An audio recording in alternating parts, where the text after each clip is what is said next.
Ipe! Tawagin mo si Ipe. Ayan na, ayan na, ayan na.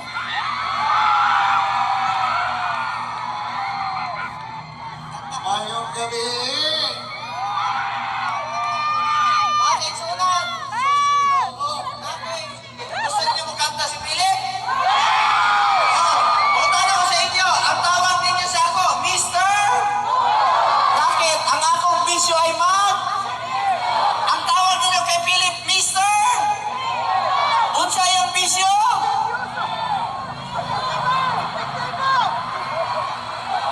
Ikaw talaga? Nananahilig ako sa likuran kung ano-ano na pala sinasabi mo. Mahal na mahal mo ko talaga. Di bitaw. Partner, mga ako ka sa kanila. Sabi ko, sumama ka sa akin umikot sa buong Pilipinas, di ba? Wow, 6 na taon na. Oo. Nako'y hangyo sa imo. Kung unsay akong kitabang diri sa Misamis Oriental, maupoy itabang nimo kung kaluyan kas Ginoo. I-promise na sila. Kung magdaog ko, kayong tulad ng Panginoon, sa tulong niyo, kung ano yung mga proyektong naibigay ni Senator Bongo dito sa Misamis Oriental, Philip Salvador, ganyan din ang gagawin ko. Tinuod man! Tinuod man! Alam nyo, 6 na taong kami magkasama. Hindi ko iniwanan ang taong ito dahil nakita ko sa kanya ang realidad ng pagseserbisyo. Tinuod man, he's the first senator, kauna-una ang senador na naglapit ng gobyerno sa pinakamahihirap para hindi na mahirapan pang umabot sa gobyerno ang mga mahihirap. Iyan si Senator Bongo. Ilang dekadang administrasyon ang dumaan dito sa ating bansa. Walang nabago. Salamat po. Salamat po. Kaya po ako talaga dumating dito. Dahil alam ko, ito ang lugar ko. Tandaan nyo, hindi nyo makakalimutan ang pangalan ko. Ang former governor nyo, anong pangalan? Ano po? Philip! Ano ang pangalan ng inyong apelyido ko? Ang pangalan ng inyong lugar? Paano niyong makakalimutan ang pangalan ko? Philip! Ano numero ko sa balota? Kaya tandaan ninyo, kung si Mr. Malasakit, madaan kayo sa mga traffic lights, maaalala nyo, lalo na pag green light na, si Philip Salvador hindi nyo pwede makalimutan.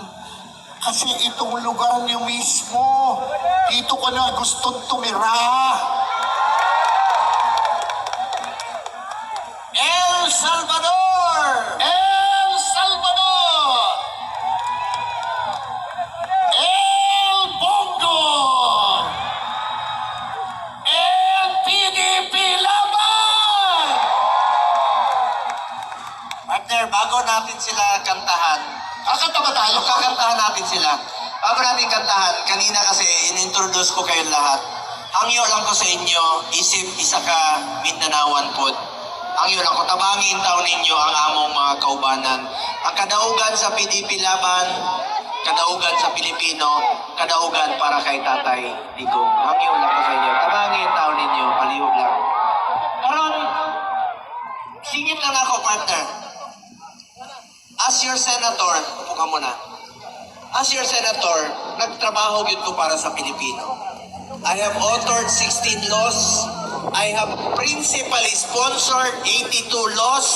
I have co-authored and co-sponsored 186 laws. Apil na diha ang Malasakit Center o wala ko'y absent sa Senado. Karon, ang akong prioridad, chairman sa Health, Malasakit Center, Super Health Center o Regional Specialty Center. Chairman po to sa sports, ginainganyo na ako mga kabatanunan to get into sports, stay away from drugs to keep us healthy and fit.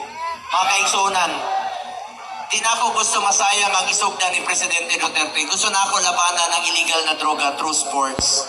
Proud lang ko, chairman ko sa sports. 2019, nakamit natin ang first ever gold sa 2020 Olympics o 2024. Nakaduha ka gold na sa Paris Olympics. Suportahan nato ang atong mga atleta. Karon na atay eskwelahan National Academy of Sports sa New Clark City. Pwede na mag-eskwela at the same time mag-training ang ato ang student athlete ko. Eskwelahan na ihimo na itong pwede na mag-eskwela at the same time mag-training ang student athlete. Walay masakripisyo. Chairman po ko sa Committee on Youth, sa mga kabatanunan, kamoy kinaugmaon naning atong nasod. Proud lang ko nga parent, naapod ko'y anak nga CPA lawyer last 2024. Class valedictorian sa Ateneo College of Law, summa cum laude sa De La Salle University sa accountancy. So salamat kayo, basta mga kabatanunan, naalang ko dire sa likod ninyo. Pasalamatan nato atong ginikanan. Kaya mga ginikanan, way laing gibuhat. Gusto, ihatag lang yun ang mayong kinaugmaon para sa mga anak. Mga anak, eskwela mugtarong, maunay puhunan nato edukasyon. So, asahan nyo po bilang inyong senador mo, trabaho ko para sa Pilipino. Sipag, pagmamalasakit, at more serbisyo po ang pwede kong i-alay sa inyo. Ako naman, inspirasyon ko po sa pagsiservisyo si Tatay Digong. Ang sinabi lang niya sa akin, hindi siya nakikialam sa politika. Ang sinabi niya sa akin, gawin mo lang yung tama. Unahin mo ang interes ng bayan, interes ng bawat Pilipino, hindi ka magkakamali dyan. At tatandaan ko yan parati sa aking pagsiservisyo sa ating mga kababayang Pilipino. Daghang salamat kayo sa inyong tanan. Tawagon na nako ang akong amigo kay mukanta po siya sa inyo. Kay kanisa, bago siya mahimong senador, actor yun ni siya. Ako ni siyang idol sa mga salida. 7 years old pa ko. Nag-anana ni siya sa salida. Kaya ba mo si Philip Salvador? Sasalita muna. 71 anyos na. Pero, may asin pa yan. Kanina, purting inita sa panahon. Nag-uban mi sa Taguluan. Nag-motorcade mi sa Cagayan. Sus, purting inita, paningot yung ilok. Uy, naiintindihan ko yan. May asin pa talaga. Pero huwag kayo makalala. Binilihan ko ng tawas. Pumunta kayo dito ngayon, yakapin niyo ako, pangulang ang Okay? El Salvador! Para sa inyo itong kanta namin, El Salvador.